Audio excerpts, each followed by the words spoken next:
IAS officer एक ऐसा सपना है जिसे सच करने के लिए हर साल लाखों युवा यूपीएससी की तैयारी शुरू करते हैं।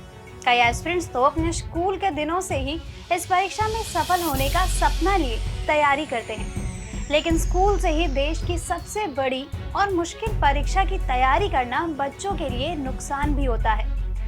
इसलिए कई टॉपर्स की तरफ से सलाह दी जाती है कि एस्पिरेंट्स को यूपीएससी की तैयारी की शुरुआत अपने कॉलेज के दिनों से करनी चाहिए, जिससे वे अपना बचपन भी एंजॉय कर सके और स्कूल के बाद यूपीएससी के बारे में उन्हें कई बातों की जानकारी भी हो जाती है।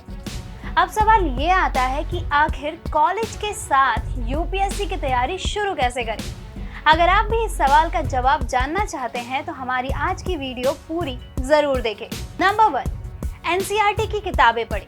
एनसीईआरटी को यूपीएससी की तैयारी का सबसे जरूरी हिस्सा माना जाता है, लेकिन एस्पिरेंट्स इसे नजरअंदाज करते हैं, जो उनकी सबसे बड़ी गलती होती है। इसलिए सबसे पहले आप अपना पूरा ध्यान एनसीईआरटी की किताबों को पूरा करने में लगाएं।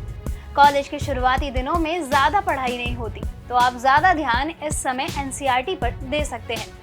इस दौरान आप छोटे छोटे नोट्स भी तैयार कर सकते हैं, जो आगे आपको रिवीजन में काम आएंगे। कॉलेज के शुरुआती दिनों में एनसीईआरटी पढ़ने का एक और बड़ा कारण होता है कि एस्पिरेंट्स को स्कूल छोड़े ज्यादा समय नहीं हुआ होता, जिससे उन्हें कई टॉपिक्स के बारे में ऑलरेडी पता होता है। इस समय जरूरत होती है तो बस एक हल्की सी नजर की, जिससे वे सभी टॉपिक आपको फिर से याद आ जाए। नंबर 2, अखबार पढ़ने की डालें आदत। करंट अफेयर्स के बारे में ज्यादा से ज्यादा जानकारी का सबसे बढ़िया सोर्स होता है अखबार पढ़ना, जो हर एस्पिरेंट को करना ही चाहिए। वैसे तो इसकी आदत आपको स्कूल के समय से ही होनी चाहिए, लेकिन आप इसकी शुरुआत कॉलेज के दिनों से भी कर सकते हैं। कॉलेज के पहले साल से ही आप अखबार पढ़ने की आदत डालें। इससे आप अखबार को जल्द से जल्द खत्म करना सीख पाएंगे और समय के साथ अखबार से नोट्स कैसे बनाएं, इस बारे में भी आपको जानकारी मिल जाएगी। कई बार देखा जाता है कि एस्पिरेंट्स पूरा अखबार पढ़ने लगते हैं, जिस वजह से एस्पिरेंट्स को अखबार पढ़ने में ज्यादा समय लगता है। इसलिए आप ज्यादा ध्यान से सिर्फ संपादकीय को पढ़ें।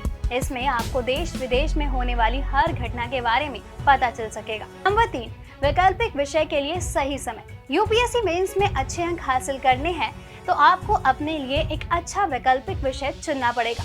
इसके लिए आप अपने पसंदीदा विषय को चुन सकते हैं। कॉलेज के शुरुआती साल में ही आप इस बात का फैसला कर सकते हैं कि आपको अपने ऑप्शनल के लिए किस सब्जेक्ट को चुनना है, जो आपकी मेंस में अच्छे नंबर लाने में मदद करेगा। इससे आपको ये फायदा हो सकता है कि आप इस विषय से जुड़ी सारी जानकारी के बारे में अपने कॉलेज के दिनों में ही पढ़ लें और नोट्स बना लें, ताकि जब बात परीक्षा के समय की आए तो आप वैकल्पिक विषय में लगने वाले समय को बाकी दूसरे सब्जेक्ट्स में दे सकें।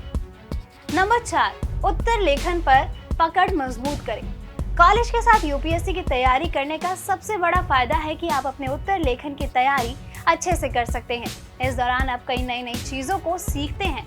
इससे आप अपने लिखने पर ध्यान दे सकते हैं। इसके साथ ही आप अपने लेखन को बेहतर कर सकते हैं, जिससे यूपीएससी मेंस के समय आपको ज्यादा समय अपने लेखन को बेहतर बनाने में ना देना पड़े। इसके लिए आप हर दिन कम से कम एक उत्तर लेखन का प्रयास करें। धीरे धीरे उत्तरों की संख्या बढ़ाते जाएं। इससे आपकी स्पीड बेहतर होगी। बेशक पहले आपको उत्तर लेखन में कठिनाई होगी, लेकिन बाद में यह आसान लगने लगेगा। नंबर 5, खुद को अनुशासित बनाएं। स्कूल के समय में ज्यादातर छात्र अनुशासित नहीं होते, जो आगे चलकर आपको परेशानी दे सकता है। इसलिए कॉलेज के दौरान खुद को अनुशासित बनाएं और धैर्य रखना सीखें। यूपीएससी की तैयारी के समय यह पक्का नहीं होता कि आप अपने पहले ही प्रयास में सफल हो जाएंगे। इसलिए आपको तैयारी के साथ धैर्य रखना चाहिए, जिससे आप तैयारी के दौरान डिमोटिवेट ना हो और अपनी असफलताओं से सीख लेकर तैयारी जारी रख सके। तो दोस्तों, ये कुछ टिप्स थे जो आप अपनी कॉलेज के दौरान तैयारी शुरू करने के समय इस्तेमाल में ला सकते हैं। अगर आपको हमारा वीडियो पसंद आया हो तो इसे अपने दोस्तों के साथ जरूर शेयर करें, और अगर आपके पास हमारे लिए कोई भी सवाल हो तो उसे कमेंट में लिख के हमें जरूर बताएं। जल्द ही आपसे फिर मुलाकात होगी एक नई वीडियो पे एक नए टॉपिक के साथ। तब तक के लिए नमस्कार।